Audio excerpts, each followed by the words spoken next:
नमस्कार शेतकरी बंधूंनो, कृषी समृद्धी या यूट्यूब चॅनलमध्ये तुम्हा सर्वांचं स्वागत आहे।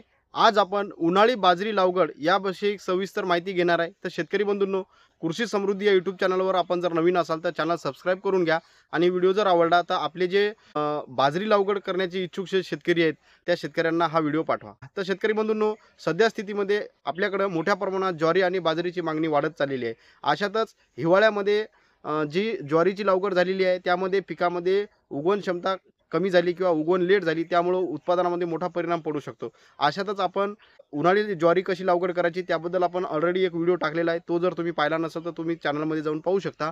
आणि यामध्ये आपल्याला माहीतच असेल की बाजरी हे अत्यंत महत्त्वाचे तृणधान्य पीक आहे। यामध्ये जवळजवळ जर पाहिलं तर 100 ग्राम बाजरीमध्ये यामध्ये आपल्याला 360 किलो कॅलरी इतकी ऊर्जा आपल्याला या तृणधान्यापासून आपल्याला मिळत असते।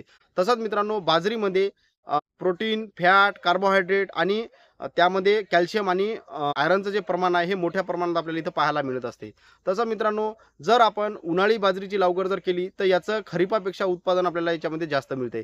याचं महत्त्वाचं कारणच असं आहे की सध्या स्थितीमध्ये जे वातावरण असते हे कोरडं असते आणि या कोरडं वातावरणामुळं आपल्या पिकामध्ये किडीचा आणि रोगाचा जो प्रादुर्भाव आहे हा मोठ्या प्रमाणात आपल्याला कमी झालेला दिसतो। त्यामुळेच यामध्ये धान्याचं आणि कडब्याचं जे उत्पादन आहे आणि क्वालिटी आहे ही आपल्याला या ठिकाणी चांगल्या क्वालिटीचं मिळत असते।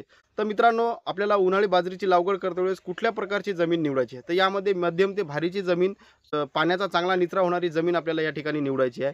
आणि मित्रांनो, पूर्व मशागत करते वेळेस आपल्याला लक्षात घ्यायचं की पूर्वीच्या पिकाचे जे काडी धसकटं वगैरे जे आहेत हे आपल्याला काढून आपला वावर जे आहे आपल्याला या ठिकाणी स्वच्छ करायचं आहे। तसंच मित्रांनो, यामध्ये आपल्याला खोल नांगरट करून घ्यायची आहे आणि यामध्ये आपल्याला हेक्टरी 10 ते 15 बैलगाड्या शेणखत आपल्याला आपल्या शेतामध्ये मिसळून घ्यायचं आहे आणि त्यानंतर आपल्याला आडव्या उभ्या 2 पाळ्या मारायच्या आहेत। हे केल्याच्या नंतर आपल्याला महत्त्वाचं असते की आपण यामध्ये कुठल्या जातीची निवड करायची आहे। तर मित्रांनो, आपल्याला उन्हाळी बाजरीच्या लागवडीसाठी आपल्याला यामध्ये श्रद्धा, सबुरी, समृद्धी आणि मध्ये शांती ह्या 4 महत्त्वाच्या जाती आहेत की ज्याचा आपण निवड उन्हाळी बाजरी लागवडीसाठी आपण करू शकतो।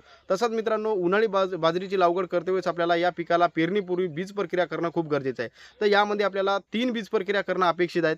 तर मित्रांनो, यामध्ये आपल्याला पहिली बीज प्रक्रिया अशी करायची आहे की आपल्याला या ठिकाणी 20% मिठाच्या पाण्याची आपल्याला बीज प्रक्रिया करायची आहे। यामध्ये आपल्याला 2 किलो मीठ 10 लिटर पाण्यामध्ये चांगलं विरघळून यामध्ये आपल्याला आपली बाजरी टाकून द्यायची आहे। 20 मिनिटानंतर आपल्याला पाण्यावर तरंगणारी जी बाजरी आहे ही आपल्याला काढून फेकून द्यायची आहे आणि बुडाला बसलेली जी बाजरी आहे ही आपल्याला काढून स्वच्छ धुवून सावलीमध्ये आपल्याला वाळू घालायची आहे। त्यानंतर मित्रांनो, यामध्ये आपल्याला 6 ग्राम मेटॅलॅक्झिल प्रति किलो या प्रमाणात लावून आपल्याला याची बीज प्रक्रिया करायची आहे। त्याच्यानंतर आपल्याला जीवाणू संवर्धनाची बीज प्रक्रिया करायची, जसं की आझोस्पिरिलम आणि पीएसबी प्रत्येकी 15 ग्राम प्रति किलो या प्रमाणात बियाला लावून आपल्याला याची बीज प्रक्रिया करायची आहे आणि त्यानंतर आपल्याला याची पेरणी करायची आहे। मित्रांनो, आपल्याला जवळजवळ 4 ते 5 किलो बियाणं हे प्रति हेक्टर या प्रमाणात आपल्याला या ठिकाणी लागणार आहे। तर मित्रांनो, या ठिकाणी आपल्याला उन्हाळी बाजरीच्या पिकासाठी खताचं व्यवस्थापन कशा पद्धतीने करायचं, तर याची जी रिक्वायरमेंट आहे ही 100 50 40 या पद्धतीने आहे। 100 किलो नत्र, 50 किलो स्फुरद आणि 40 किलो आपल्याला पालाश लागणार आहे, म्हणजेच पोटॅश लागणार आहे। तर मित्रांनो, यामध्ये आपल्याला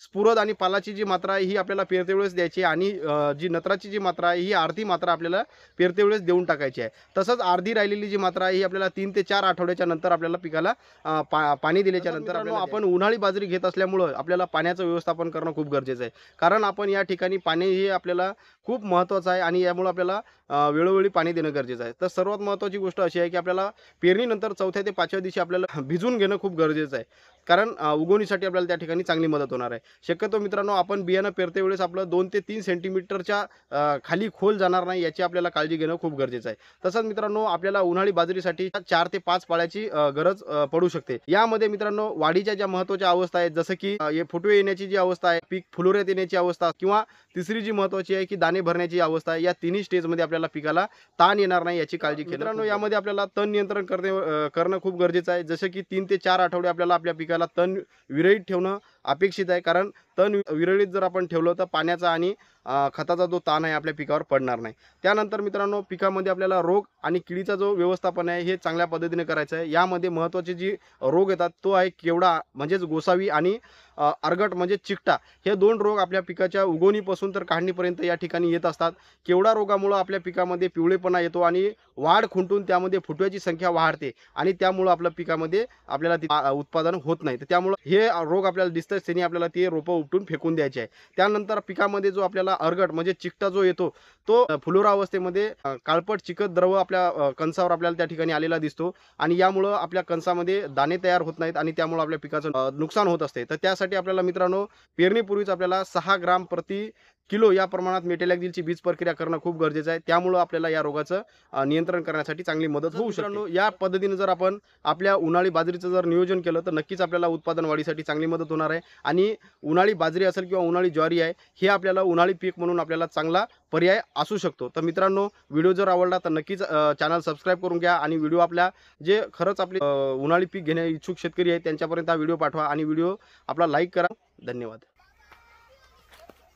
तसंच मित्रांनो, आपल्या या उन्हाळी बाजरीची जी लागवड आहे ही आपल्याला 15 फेब्रुवारीच्या आधीच आटपून घ्यायची आहे. कारण आपण जर याची लेट पेरणी जर केली तर यामध्ये आपल्याला येणाऱ्या खरीपाचंही पीक आपल्याला घेण्यासाठी उशीर होऊ शकतो आणि आपल्या लेट पेरणीमुळं आपल्या या पिकावर आपल्याला उत्पादनावर मोठा परिणाम पडू शकतो. त्यामुळंच आपल्याला आपल्या उन्हाळी बाजरीची जी लागवड आहे ही 15 फेब्रुवारीच्या आधी आपल्याला निपटून घ्यायची आहे.